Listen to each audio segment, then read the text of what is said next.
মিসকে তার মামার বাড়ির পাশের রাস্তায় চলে আসলো। রাস্তাটা একটু কাদা থাকায় তার হাঁটতে দেরি হলো। অ্যান্ড ফাইনালি সে তার মামার বাড়িতে চলে আসে।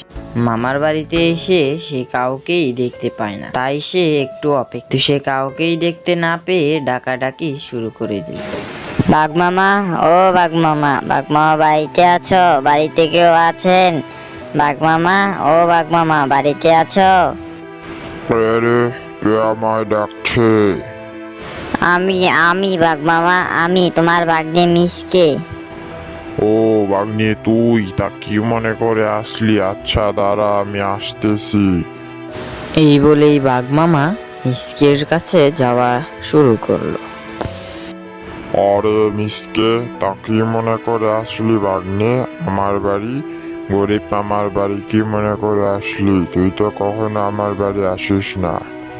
আমার বাড়ি বাঘ নিয়ে আসবে, এতে আবার মনে করার কি আছে? এমনি আসলাম, একটা দরকার ছিল তাই। ও আচ্ছা, তা কি দরকার বল আমাকে, দেখি আমি কোনো কিছু করতে পারি কিনা। কি মনে করে আসলি? আসলে হয়েছে কি মামা, অনেকদিন ধরে বাড়িতে বসে আছি, আজাইরা থাকতে আর ভাল লাগে না, তাই আসলাম তোমার কাছে কোনো কাজ আছে কিনা, আমি করব এই আর কি, তাই আসলাম।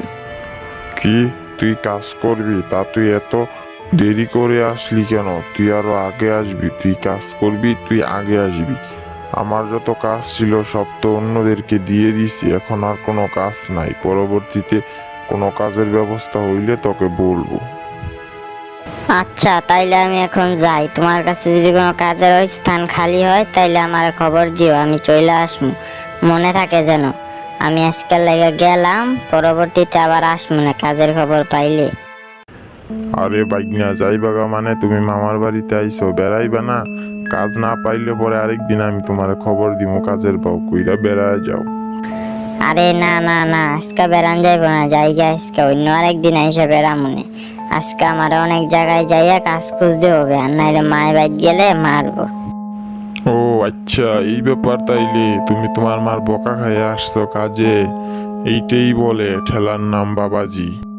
এরপর মিসকে তার মামার কাছ থেকে বিদায় নিল। অন্য কোনো কাজ পাওয়া যায় কিনা সে তার উদ্দেশ্যে তার মামার বাড়ি ত্যাগ করলো। সে গ্রামের পথ দিয়ে অন্য গ্রামে চলে যায় কোনো কাজের সন্ধানে। সে অনেকের বাড়িতেই কাজের খবর নেয়, কিন্তু কেউ তাকে কোনো কাজ দিতে চায়, কারণ সে অলস। অনেক সময় খোঁজাখুঁজির পরও মিসকে কোনো কাজ না পেয়ে সে তার গ্রামের দিকে রওনা হয়। কিন্তু তার গ্রামটা অনেক দূরে থাকায় সে হাঁটতেই থাকে, কিন্তু তার পথ ছোঁয়াচ্ছিল না।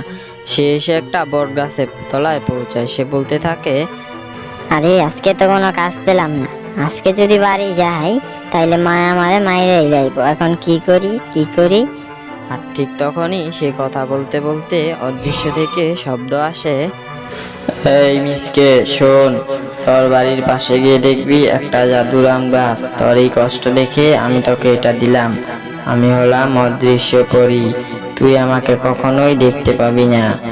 এই কথা শুনে মিসকে মনে আনন্দে বলে উঠল, যাক, তাহলে আজকে থেকে আর কোনো কাজ করতে হবে না, শুধু বাড়িতে বসবো আর আম বিক্রি করে চলবো। আর তখন একটু সন্ধ্যা হয়ে যাওয়ায় মিসকে সরাসরি তার নিজের বাড়ি না গিয়ে সে তার বাঘ মামার বাড়ির দিকে রওনা হয়। সে তার বাঘ মামার বাড়িতে এসে পৌঁছয় and সেখানে এসে রাতটা অতিবাহিত করবে। পরের দিন সকালে মিসকে সকাল সকাল উঠে তার মামার বাড়ি থেকে কাউকে না বলেই সে তাড়াহুড়া করে তার বাড়ির দিকে চলে যায়। সে আজকে খুবই উৎসাহিত, তার কাছে রয়েছে একটি জাদুর আম গাছ। সে খুব জোরে জোরে হাঁটছিল, কিন্তু তার হাঁটা কিছুতেই ফোরাচ্ছিল না, কারণ সে খুবই ক্লান্ত ছিল। অ্যান্ড ফাইনালি সে তার বাড়িতে এসে জাদুর আম গাছটা দেখতে পায়। বন্ধুরা, এরপর গল্পটা এখানেই শেষ হয়ে যায়। তোমাদের কাছে যদি গল্পটা ভালো লাগে তাহলে ভিডিওটিতে একটি লাইক করে চ্যানেলটিকে সাবস্ক্রাইব করে দাও, তাহলে আমরা নতুন একটি ভিডিও বানানোর অনুপ্রেরণা পাই। আর তোমরা যদি ভিডিওতে লাইক না করো তাহলে আমরা কিভাবে বুঝবো তোমাদের কাছে ভিডিওটি ভালো লেগেছে? আর তোমাদের কোনো মন্তব্য থাকলে তা কমেন্ট বক্সে জানিয়ে দাও। ধন্যবাদ।